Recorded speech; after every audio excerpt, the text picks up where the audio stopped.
আজ আবার আমি নিত্য নতুন একটা রেসিপি নিয়ে এসেছি আপনাদের কাছে। আমি আজকে পনির বাটার মশলা কিভাবে তৈরি করতে হয় সেটা আমি দেখাবো। এখানে আমি 300 পনির নিয়েছি। এরপর আমি পেঁয়াজ পেস্ট করে রেখেছি। এরপর আমুল বাটার আছে এখানে, আর ক্যাপসিকাম, কাঁচা লঙ্কা আর একটু আদা এখানে আমি কুচনো করে কেটে রেখেছি। এরপর গ্যাস অন করে কড়াইয়ে তেল দেবো। তারপর পরের পদ্ধতিটা কিভাবে তৈরি করতে হয় আপনাদের কাছে দেখাচ্ছি। আমি প্রথমে সামান্য পরিমাণ তেল দিচ্ছি। তেলের মধ্যে আমি একটু বাটারও অ্যাড করব। তেল দেওয়ার পর আমি বাটার অ্যাড করব। তেল দিয়েছি আমি কড়াইয়ের মধ্যে। তেলের পর আমি এর মধ্যে একটা বাটারের কিউব দিয়ে দিলাম। তারপর আমি একটু দারচিনি একটু দিলাম, দুটো দারচিনি। তারপর ভালোভাবে বাটারটা গলে গেলে আমি এখানে যে পেঁয়াজটা একদম পেস্ট করে রেখেছি সেই পেঁয়াজটা এর মধ্যে দিয়ে দিচ্ছি। আমি 3টে বড় বড় সাইজের পেঁয়াজ পেস্ট করে রেখেছি। পেঁয়াজটা ব্রাউন কালারের হয়ে গেলে এরপর আদা রসুনের পেস্ট 1 চা চামচ আমি এর মধ্যে অ্যাড করব। পেঁয়াজটা ব্রাউন কালার হতে হতে আমি ক্যাপসিকামগুলো এর মধ্যে অ্যাড করে দিচ্ছি, যাতে ক্যাপসিকামগুলো সামান্য ভাজা ভাজা টাইপের হয়ে যায়। ক্যাপসিকাম আর কাঁচা লঙ্কাগুলো আমি এর মধ্যে অ্যাড করে দেবো। ক্যাপসিকাম কাঁচা লঙ্কা ভাজা হয়ে গেলে তারপর আমি আদা রসুনের পেস্টটা এর মধ্যে দিয়ে তারপর জিরে, ধনে, হলুদ দিয়ে তারপর ভালোভাবে নাড়িয়ে মশলাটাকে কষাতে হবে। দেখুন পেঁয়াজ আর ক্যাপসিকাম আমার পুরো ভাজা হয়ে গেছে। এরপর আদা রসুনের পেস্টটা আমি 2 চা চামচ এর মধ্যে দিয়ে দেবো।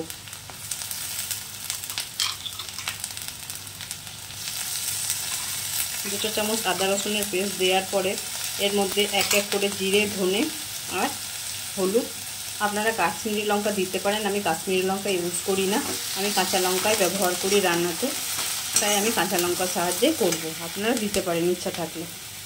এরপর সামান্য পরিমাণ জল দিচ্ছি।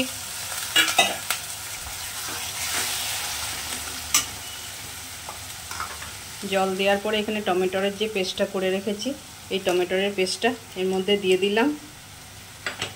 তারপর মশলাগুলো ভালোভাবে নেড়ে তারপর আমি জিরে, ধনে আর হলুদ গুঁড়োটা দেবো। আমি জিরে, ধনে আর হলুদ দিয়ে দিয়েছি। এরপর ভালোভাবে নেড়ে নিতে হবে। মশলা থেকে তেল ছেড়ে গেলে, মশলার গন্ধ উঠে গেলে তারপর আমি যে কাজু বাদামের পেস্টটা করে রেখেছি ওর মধ্যে দিয়ে দেবো। অন্যদিকে আমি ফ্রাই প্যান বসিয়ে দিয়েছি। তারপর সামান্য পরিমাণ সাদা তেল আর বাটার দেবো। তারপর পনিরগুলোকে হলুদ আর নুন দিয়ে সামান্য হালকা করে ফ্রাই করে নেবো। প্যান আমার গরম হয়ে গেছে। এরপর সাদা তেল সামান্য পরিমাণ দিলাম। তারপর আমি এখানে যে পনিরের কিউবটা আছে সেই পনিরের কিউবটা এর মধ্যে অ্যাড করে দেবো।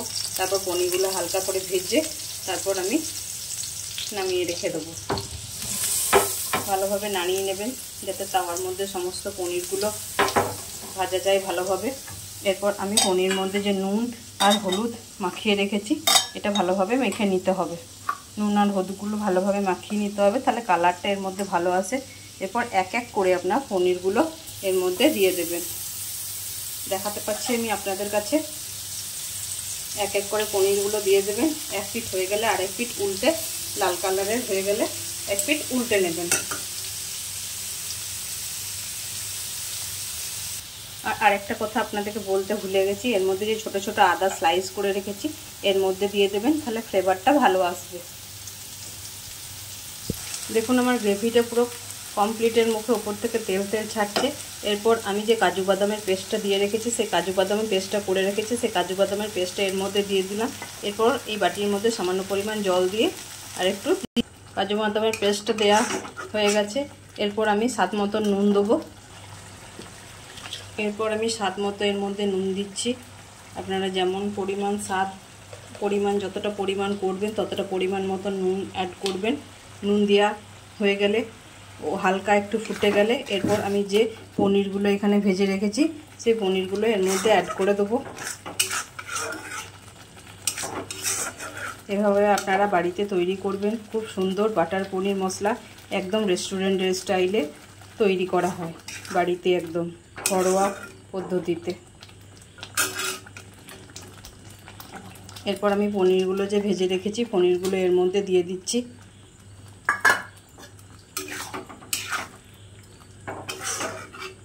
ওপর থেকে তেল তেলে হয়ে গেলে, মশলাতে তেল ছেড়ে গেলে এরপর সামান্য পরিমাণ কাসুরি মেথি এর মধ্যে দিয়ে দেবো। এরপর আমি ওপর থেকে কাসুরি মেথিটা দিয়ে দিলাম।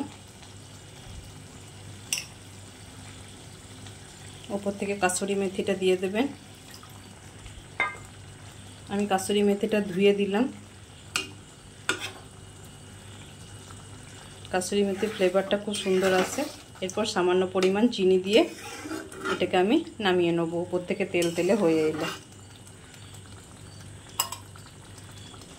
এরপর আমি সামান্য পরিমাণ চিনি এর মধ্যে দিয়ে দিচ্ছি। আপনারা যেমন পরিমাণ মিষ্টি খাবেন সেরকম পরিমাণ দেবেন।